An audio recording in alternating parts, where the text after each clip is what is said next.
One of the strategies that I'll share comes from this gentleman, Professor Robert Cialdini, whom I interviewed for Reinventing You. He is considered one of the eminent social psychologists in the world.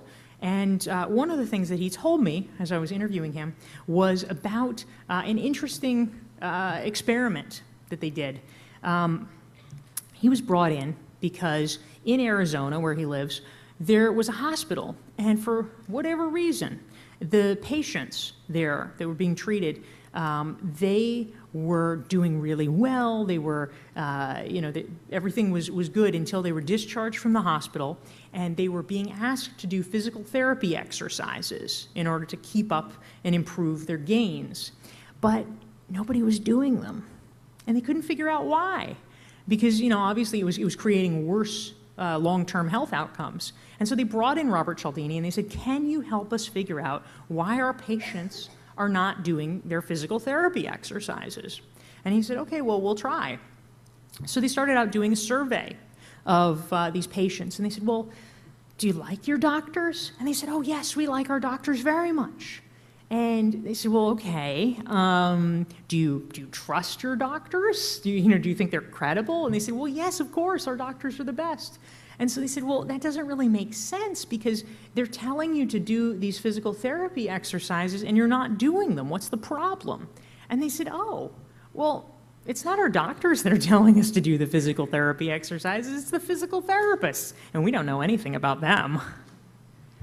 And so he said, aha, I think I may have a solution. So over the course of a weekend, they decided to redecorate. And what they did was in the physical therapy room, they put up the diplomas, the college diplomas, the graduate school diplomas, the certifications, all of the awards of all the physical therapists, so that when you walked into the room, you were surrounded by evidence of their competence and their authority. Within several months, he reports, compliance rates had gone up by more than 30%. What does this mean for you? What I will suggest to you is that we need to be aware of the subtle ways that our authority is conveyed or not conveyed. It could be your own equivalent of putting up diplomas in your office. It could be using the real estate in your email signature file to include information that is salient and raises awareness about certain things that you're doing or involved in. But whatever it is, we need to think through ways that without saying it, but merely showing it, we can convey our authority. Because one of the most powerful things that we can do is make sure that before we even enter a room, that people understand who we are and what we're capable of. And so the more that we can think about and do that, the more powerful it will be. The other critical thing that I wanted to mention, because you always want to have a Top Gun slide,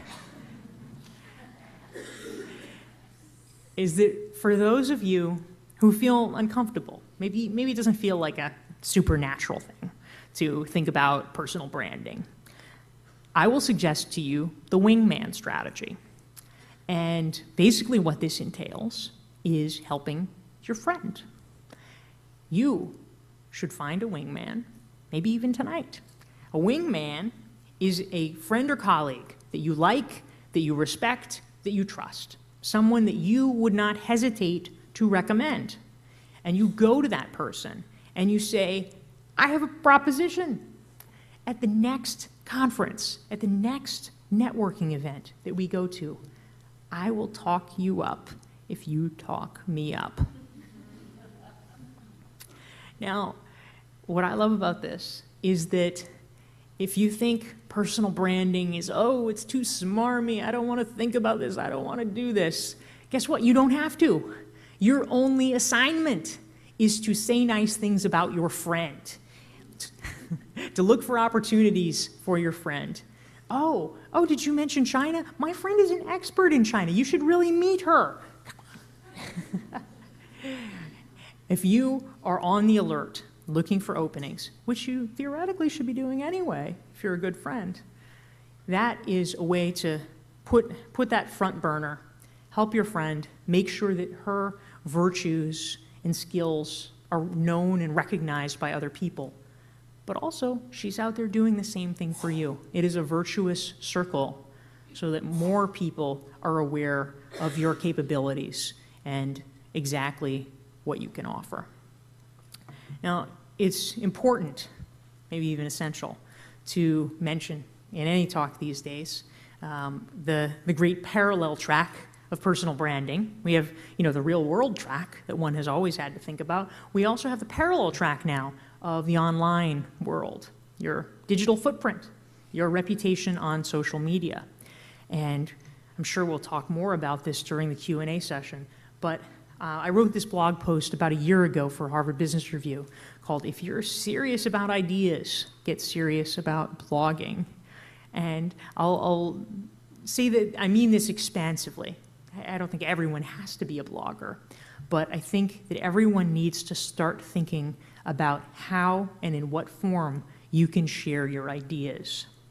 If we are all, as I suspect, knowledge workers, if we are people who are recognized for the caliber of our thinking, one of the most powerful things that you can do for your personal brand, for your reputation, is to allow other people to see that thinking.